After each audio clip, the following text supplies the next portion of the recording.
So I was on YouTube the other day and I found this woman who was able to find a loophole in order to get her tiny home put on a piece of property. It was a pretty cool situation where she was able to use a 10 by 10 house and build it all the way up. And it got me to thinking about how many loopholes there are when it comes to tiny home structures on your piece of property. So I figured I'd share with you those loopholes today. And you might remember this tiny home from a previous video I did about land. I'm going to be sharing with you the loophole that she ended up finding in order to have this put on her property. All right, what kind of tiny home are you going to be getting? That is the question. Wheels or no wheels? Because that could be a loophole that you could get through some of the permitting process. Some areas require your tiny home to be on a foundation, and some of them will let you get away with just having one on wheels. If you're planning on putting a tiny home in your backyard, if it is on wheels, that could be the loophole that gets you through, even with your HOAs. And just remember, when you're going through any of these loopholes, try to check with your HOAs first before you start going to the county to see if you can get permitted. And in many cases, if it is on wheels, you may not need a permit at all, but your HOA is going to be the biggest problem. One loophole that people should be aware of is sometimes it's what you put in your tiny home that makes all the difference in the world. Some people have variances where they will allow for structures that they would consider a shed, but you can't have something like a range oven in it. As crazy as that sounds, they'll say you can have a toilet in there, you can have electricity out there, you can have water out there, but you can't have a range oven because it's considered a fire hazard. A friend of mine did end up putting a tiny home in her backyard for her mother-in-law. So they have like a coffee pot back there, a hot plate, a air fryer, but they don't have the range oven in order to stay in compliance. But at least they were able to have a mother-in-law suite in their backyard. Ooh, and that brings me to another point.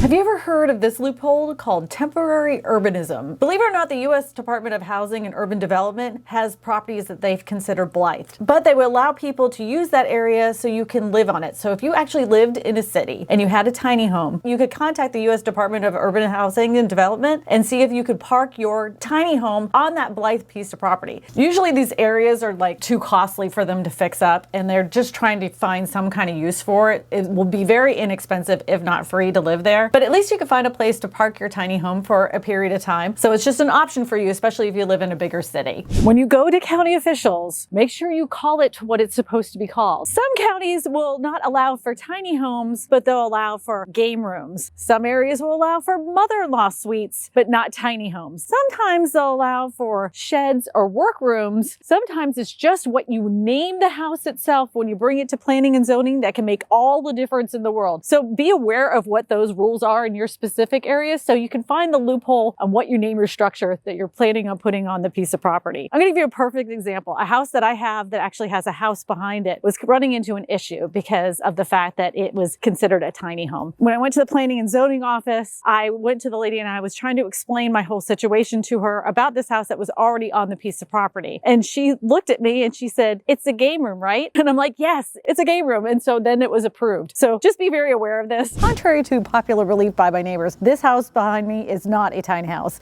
It's just a office. They thought it might be a tiny house, but it doesn't have a kitchen and it doesn't have a toilet. And I wouldn't say that Louisiana is necessarily the most friendly when it comes to tiny homes, but there are some states that are friendly, and here's who they are. Maine being the biggest one because they've passed many laws to allow for tiny homes in the area. But some other cities that do permit for tiny homes are Westlandburg, Colorado, Canyon County, Idaho, Ashland, Oregon, Richmond, Maine, Pulaski County, Kentucky, which has no zoning laws, which is pretty good. And that's another tip and loophole that you want to know about is there's lots of land where they consider rural tract that doesn't have restrictions on it. You're still going to have to check with your zoning and permitting office to make sure that's not something that's going to be a problem. But if you have one on wheels, you can go ahead and put your tiny home there in most rural tract areas. Just check with the county first because I don't want you to get in trouble. Another thing you may want to consider is having campsite land because campsites do allow for RVs and tiny homes that are on wheels. They may only say that you can have them there for a certain period of time, but campsite land is usually very inexpensive. So it's definitely something you want to consider, especially if you're going to be traveling across the United States. You may have a couple campsites so you can go travel around. Over the past few years, campsite land has gotten a little bit more expensive, but you can still find some really good deals out there, even here in Louisiana. All right, so let's talk about my friend's little tiny home that she has that she's trying to put on her property. This has been causing a problem with some of the neighbors. And even though her property is considered rural tract, normally you can do whatever you want on this piece of property, but some of the neighbors had a problem with it. So there was a whole hearing that came about for this specific tiny home that she's having in her backyard. She was given a 3-year variance for that specific property, but we're still questioning after the 3 years is up, is she have to renew that variance or are they just going to let it go? And if the neighbor, the only neighbor that complained about it, doesn't live here anymore and no one else is complaining about it, what's really going to happen? We're still on the fence on this. This is going to cost her about $10,000 to completely set up in her backyard for her daughter. So we don't know, but just know that in your area, sometimes you can be able to get a variance for a specific period of time. And if you're only using your tiny home for a short period of time, this could be something that would be able to work for you. So look into that. You're probably wondering what my friend is trying to do with this specific RV, since she actually lives in a house right here. She's actually trying to rent this out to her daughter so her daughter can live there. Because I don't know about you, but when you get to a certain age, even though your kids want to move out, you want them to move out too. Get out of this house! I said no!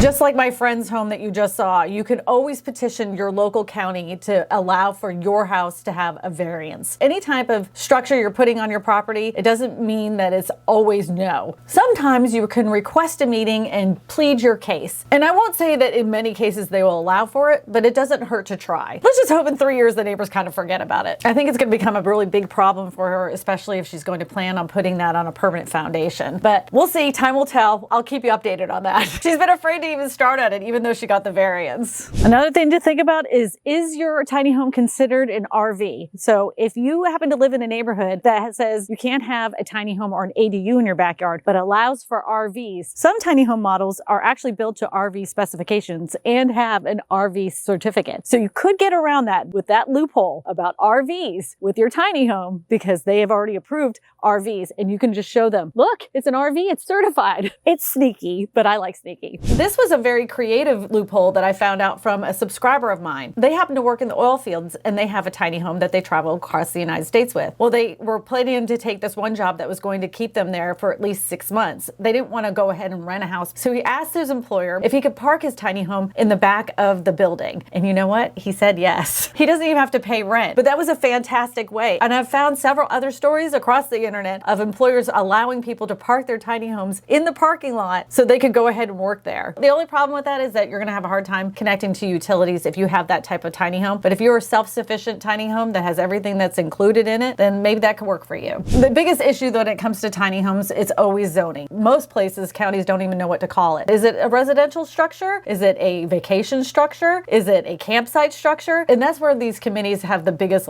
sigh of, oh, what are they? But I found the most friendly zoning when it comes to tiny homes to be campsite and rural tract. But with my specific situation, with my tiny house that I had behind a rental unit, I was able to get away with it because it was considered mixed use. Work with a local real estate agent in your area to understand what you can do if you're having a problem finding a place for your tiny home. They're going to know the best places to find those good lots to be able to put your tiny home on it. These are just some of the loopholes, and every area is going to have something different. So make sure you check with your local officials with planning and zoning before you ever put a structure in your backyard. Do you know any other loopholes that I did not mention? Let me know in the comments section below. To watch more videos about tiny homes and tiny home laws, you're only going to watch these videos right here. My name is Kristina Smallhorn, your real estate whisperer, and I tell you all this because good real estate information matters.